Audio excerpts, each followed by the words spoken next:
একবার খেতে নেয় কি। হ্যালো বন্ধুরা, গুড মর্নিং। তোমরা সবাই কেমন আছো? আশা করি তোমরা সবাই খুব ভালো আছো। নতুন আর একটা ভিডিওতে তোমাদের অনেক অনেক স্বাগত জানাই। তো এখন 10টা কি 10:30 বাজে। আর আজকে জানো তো আমি অনেকটা সকালে স্নান করে নিয়েছি, তো বাসি কাজ করে তো স্নান করে নিয়েছি। আর আজকে আমি পুজোটাও তাড়াতাড়ি করে নিয়েছি। তো আমাদের ঘর আর ঠাকুর ঘরটা যেহেতু আলাদা, ওই ঘর দুটো ভালো করে ঝাড় দিয়ে মুছে আমি একবারে পুজোটা করে নিয়েছি আজকে। তো তারপরে এই যে চাটা খেয়েছি, তো সেই বাসনগুলোই আর কি বেসিনেই মেজে নিলাম। তো আজকে আর বাইরে নিয়ে যাইনি।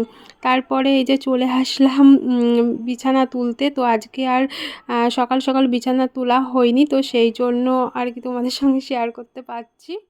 আর তোমরা আবার ভাববে যে এত গরমে আবার কাঁথা ভাঁজ করছে, তো অনেক রাত্রে একটু হালকা হালকা শীত লাগে, তো সেই জন্য আমি এই কাঁথাটা নিই। তো পাশেই থাকে, গায়ে দিই না দিই পাশেই থাকে।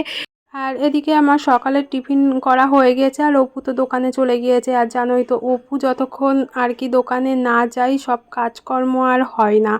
তো তারপরে আমি ধীরে সুস্থে আর কি কাজটা করছি। আর এই দেখো, ভালো করে আমি বিছানাটা ঝেড়ে রেখে দিচ্ছি। তো এই ঘরে এখন আর আসাই হয় না, এটা সেটা করতে করতেই দিন কাবার। তো যেটা বলছিলাম, তো তোমরা অনেকেই আর কি জিজ্ঞাসা করেছো আগের দিন আমার যে দাদা বৌদি এসেছিলো দিল্লি থেকে, তো ওটা তোমার নিজের দাদা বৌদি না হচ্ছে অন্য কেউ। ওটা আমার জ্যাঠার বড় ছেলে। তো জ্যাঠার বড় ছেলে মানে তো আমার নিজেরই দাদা বলো। আমার দাদা আর জ্যাঠার ছেলে মানে দাদা, কোনো ওর মধ্যে ফারাক নেই। তো তোমরা অনেকেই আর কি আমার পুরনো যে ভিডিওগুলো দেখে এসেছো, তারাই আর কি বুঝতে পারবে যে আমরা যখন দিল্লিতে গিয়েছিলাম এই দাদা বৌদির কাছেই গিয়েছিলাম। তো বৌদির সঙ্গে গিয়েছিলাম। তো আমরা ভীষণ ঘুরেছি, ভীষণ মজা করেছি। আর হচ্ছে আবার বলেছো যে তোমার মেজদা ছোদ্দা, তারপরে মৌনি ঘন্টু ওদেরকে দেখাও না কেন। আমি এখন আছি শ্বশুর বাড়িতে, যখন আমি বাপের বাড়িতে যাব তখন তো দেখা হবে। আর ঘন্টু কদিন আগে এসেছিল, তো ওরা এখনও পড়াশোনা করে, তো তো সেইভাবে আর কি এসে থাকতে পারে না। তো এই আর কি বলেছি, যখন ওদের পরীক্ষা শেষ হয়ে যাবে তখন নিয়ে আসবো আমাদের বাড়িতে, দিয়ে এসে থাকবে। আর আমি যখন বাড়িতে যাই তখন সবাই কাজের সূত্রে এখানে ওখানে থাকে, তো সেইভাবে আর কি দেখানো হয় না। তো তো এই ব্যাপার। যখন আবার যাব আমি তখন তোমাদেরকে অবশ্যই দেখাবো। আর গতকাল রাত্রিরে ভীষণ ঝড় হয়েছিল, তো দেখো এইখানে অবস্থা কেমন হয়ে গিয়েছে, পুরো ধুলো আর ধুলো। তো এখানে কি বলতো, দরজা আটকানো থাকে, তো ঘরে আর অতটা ধুলো হয় না। এই বারান্দাটাই ভীষণ ধুলো। আর দেখো পাতা পড়ে পুরো ভর্তি হয়ে গিয়েছে। তো অপু বেরোলো, তারপর এখানে যেহেতু বাইক থাকে, তো সেই জন্য সেই মানে যেমন তেমন করে ঝাড় দেওয়া হয় সকালে আর কি, বাসি ঘরটা ছাড়ানো হয়, তারপরে একটু ভালো করে ঝাড় দিয়ে মুছে নিই। আর এখানে যে চটি জুতোগুলো ছিল পুরো তো ধুলোই ধুলো হয়ে গিয়েছে, ভালো করে একটু মুছে এই যে সিঁড়ি ঘরে রেখে দিলাম। আর আজকে জানো তো কারা আসবে? আজকে হচ্ছে তো দুবাইয়ে যে দাদাটা থাকে মানে আমার ভাসুর, তো জেঠুর ছেলে। তো ওই দাদা বৌদি আর হচ্ছে ওদের একটা পুচকু আছে, তো রাত্রিরে আসবে। আর রাত্রে এসে খাওয়া দাওয়া করবে আমাদের বাড়িতে, হেবি মজা হচ্ছে কিন্তু। তো সবাই আবার এক জায়গায় হবে, সবাই যখন এক জায়গায় হয় না বেশি ভীষণ আনন্দ হয়।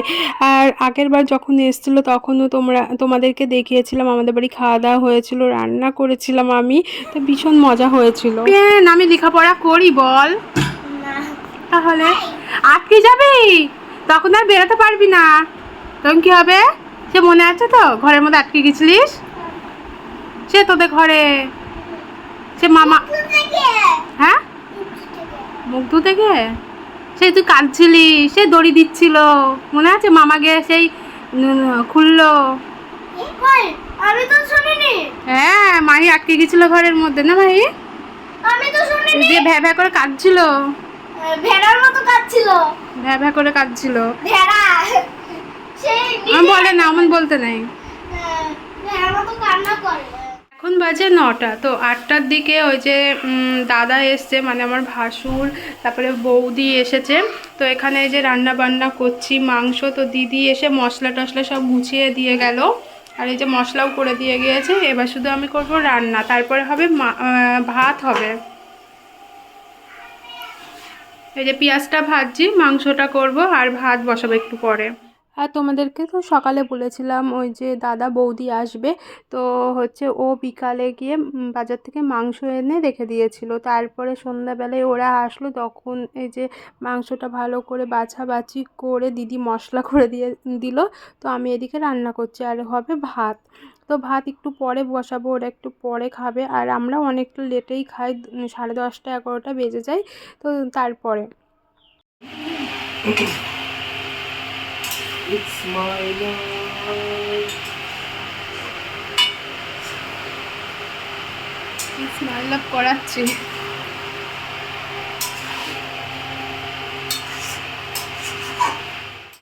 লাগবে না করো দাও ও মা, না থাক জামাইবাবু, আমার খাওয়া হয়ে গিয়েছে। খাও খাও আর খাও খাও যাও যাও। নাও খাও ওই লোকটা কেন বেরি বুঝা লোক দেখানো না, একদম অন্তর থেকে না আগে চল লোক দেখাতে হবে না যাও যাও। না ভালো করে সরা আমি গেছি খাও খাও এবার খাও অন্য না অল্প একটু খাও, আই না খাও বাইরে তো খাও হয় না আমরা চোখ বন্ধ করে খাচ্ছি। অল্প একটু খাও, আছে অল্প একটু না না আই না এই চিংড়ি মাছ দিতে পারি কি ভালোবাসা।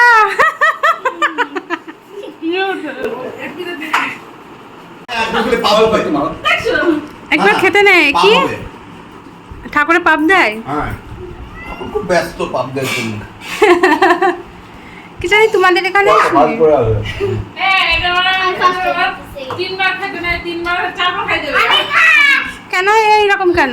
আমাদের আরেকবার নিবি তাই বলে, একবার নাকি জলে পড়ে, মা বলে জলে পড়ে নাকি, জলে আবার কি পড়ে?